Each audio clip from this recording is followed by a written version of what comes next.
puputulin ko muna yung kainan nyo dyan at nandito na po si Secretary Delphine Lorenzana.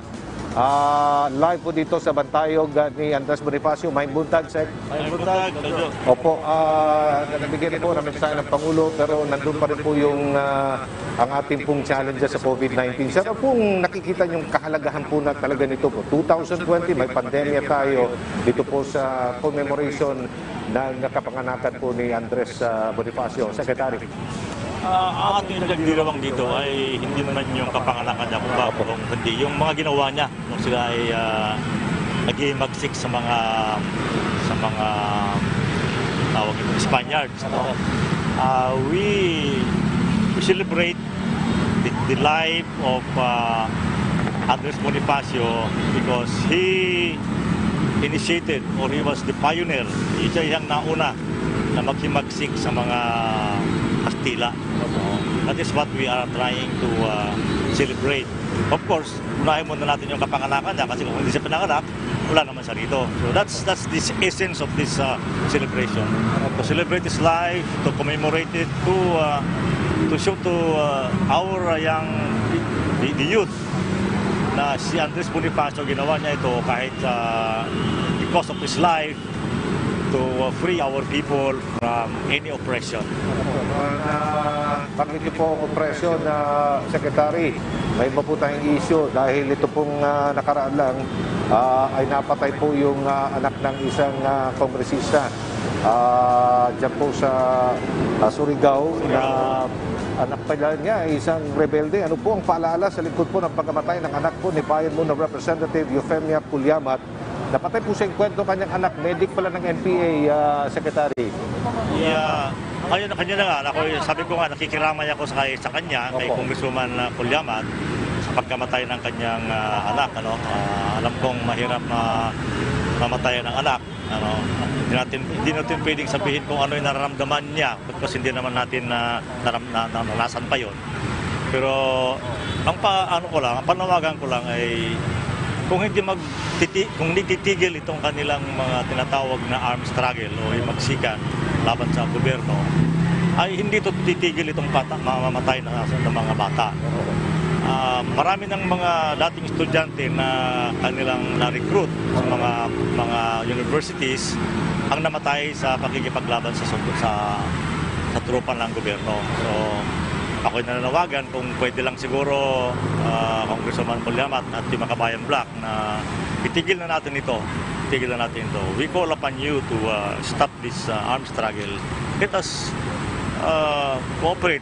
Let's band together. Let us work as one for the benefit of our people. Ano po tagulin ninyo sa Armed Forces of the Philippines sa lahat po ng mga madidisgrasya, mamamatay pong lalo mga bagong recruit ng NPA para sa ganun ay mabigyan pa rin natin ng dignidad ng kanilang pong pagkamatay. Kasi nung mabasa ko yung press release ni Congresswoman Pulyamat, ako'y naramdaman ko rin yung kanyang nararamdaman na bakit nakapublish yung anak niya doon sa hindi mo lang maayos yung pagkakaano ng bangkay. So I have directed the AFP to see to it that all casualties, other NPA, Abosaya for everything, hindi naman nila dapat i-publish ng doon na nakalugmok, hindi ayusin man lang nila. Let us give some dignity to the fallen fighters. Kahit sa kabila sila. May iba po tayo, Secretary. Kanina po ang isa sa mga narinig ko sa talumpati ng Pangulong Duterte, ito pong fight for freedom and community of nations. Pero may issue pa rin po tayo sa West Philippine Sea, girian po ng China at ng Amerika. Parang nasa gitna po ang Pilipinas, in the line of fire. Ano po ang inyong pong stand at nakikita assessment po dito sa girian ito? Ako naman ay umaasa na hindi magkakaroon ng labanan ng dalawang ito, military confrontation sa South China Sea. Kasi kung mangyari yan, kahit na ayaw nating kasali tayo, dahil nandito tayo sa gitna, ay makakasali tayo. Isa pa, tayo ay mayroong Mutual Defense Treaty with the US. So kung sila ay makipaglaban, military confrontation, nakalagay doon sa MDT ay we have to help them. So makakasama tayo dyan. So I hope that there will be no miscalculations between the two countries that will lead to a shooting war. So, anyway, nag-uusap naman sila, nag-uusap naman tayo. Tayo naman ay, sabi naman ni Presidente, we are friends of everyone, enemy of no one. So, yun ang ating foreign policy. We deal with China as a friend and neighbor. We deal with the US also as a long-time friend. Kung huwag naman po sana na matuloy yung hindi natin inaasahan talaga ano mangyayari. Ano ba tayo, sir? Sa gitna? Sa Amerika o sa China? I don't want to speculate yan, Aljo. Sorry po. Opo. I don't want to speculate. Opo. Okay, mensahe ka lang po sa pangkalahatan, Secretary Lorenzana, ngayong mayroon pa rin tayong pandemya. Sa mga kababayan natin mga Pilipino, itong pandemya ay medyo nagle-level off na, nagpa-plateau na. Hindi na masyadong tumataas at paminsan-minsan ay bumababa yung bilang araw-araw. I think the lowest was about just over 1,000. Ngayon naman ay kahapon ay about 2,000.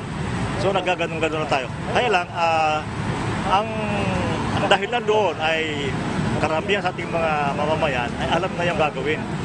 Naghugas ng kamay, nagsusuot ng face mask, kung nasa maramihang lugar, magkakaroon ng face shield.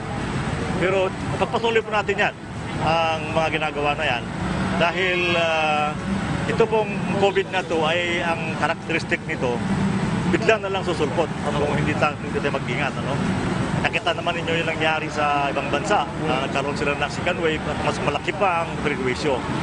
So please po, sundin natin yung ating panawagan ng knowledge done by the President, hugas, iwas at saka pagmamaskara. Yun na po. Maraming salamat, DND Secretary Delphine Lorenzana. Daghang salamat, sir. Daghang salamat. Ayan po. Thank you so much, Secretary. Mag-ingat po kayo, sir. Ayo, sir. Amping. Alright. So, si Secretary Delphine Lorenzana.